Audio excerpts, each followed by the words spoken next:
6.25 전쟁 70주년을 맞아서 70년 만에 미국을 거쳐서 송환된 147구의 참전용사 유해 봉환 행사는 엄숙하고 숭고해야만 합니다.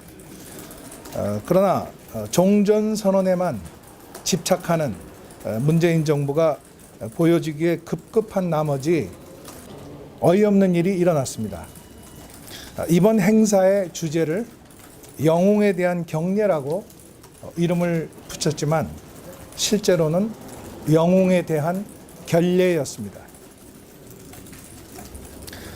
대통령이 참석하는 행사는 대통령 의전실에서 주무를 맡고 리허설까지 거치는 것으로 알고 있습니다. 형식적인 주관은 국가보훈처지만 대통령 행사는 청와대 의전에서 기획하고 연출하는 것으로 알고 있습니다. 따라서 어제 일어난 이 사건에 대해서 문재인 정부는 국민에게 사과하고 또 책임자에 대한 책임을 물어야 한다고 생각합니다. 세 가지 점과 관련해서 저희 특위위원들께서 하나씩 조목조목 말씀을 드리겠습니다. 정부는 개식 행사로 진행된 미디어 파사드는 참전 용사들의 헌신과 희생을 추모하고 마침내 조국으로 돌아온 호국 영령들을 기리는 내용의 영상을 유해를 모셔온 공중급유기 시그너스 동체에 직접 상영했다라고 밝혔습니다. 그런데 행사에 사용된 공중급유기는 유해를 송환했던 해당 그 비행기가 아니고 공군이 보유한 다른 공중급유기였습니다. 참전 용사들의 유해는 사전에 다른 공중급유기를 통해서 미국에서 송환된 뒤 행사용 기체에 옮겨져서 행사가 진행됐습니다.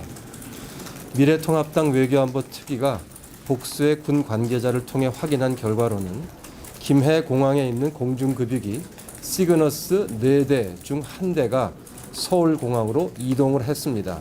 이어서 참전 용사들의 유해가 이 기체로 일시 옮겨졌고 행사를 마친 뒤에 해당 비행기는 다시 김해공항으로 이동한 것으로 확인이 됐습니다. 말하자면 쇼를 위해서 국민을 속인 것입니다. 쇼를 위해서는 국민을 속여도 된다, 거짓말을 해도 된다는 발상 자체를 도저히 이해할 수 없습니다. 특히 쇼를 위해, 국가를 위해 목숨을 바친 참전 용사들의 유해가 이리저리 옮겨졌다는 점은 정말 묵과할 수 없습니다. 여러분들이 다 보셨겠지만 공영방송사 KBS 교향악단이 새롭게 편곡에 연주한 애국가는 도입부 10초가량이 북한 애국가인 애국가와 매우 흡사합니다. 저도 처음 행사를 보면서 처음에 이 애국가가 울리는 순간 제 귀를 웃음했습니다. 이게 뭔지 하고. 북한 국가는 한국 국가인 애국가와 다르지만 북한에서도 북한 국가를 애국가라고 합니다.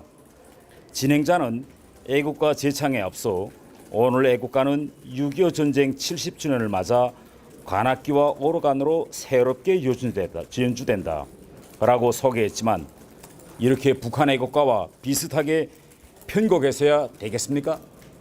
이번 행사에서 연주된 육군가하고 해병대가 방송 자막이 실제의 가사하고 전혀 다른 내용이었습니다.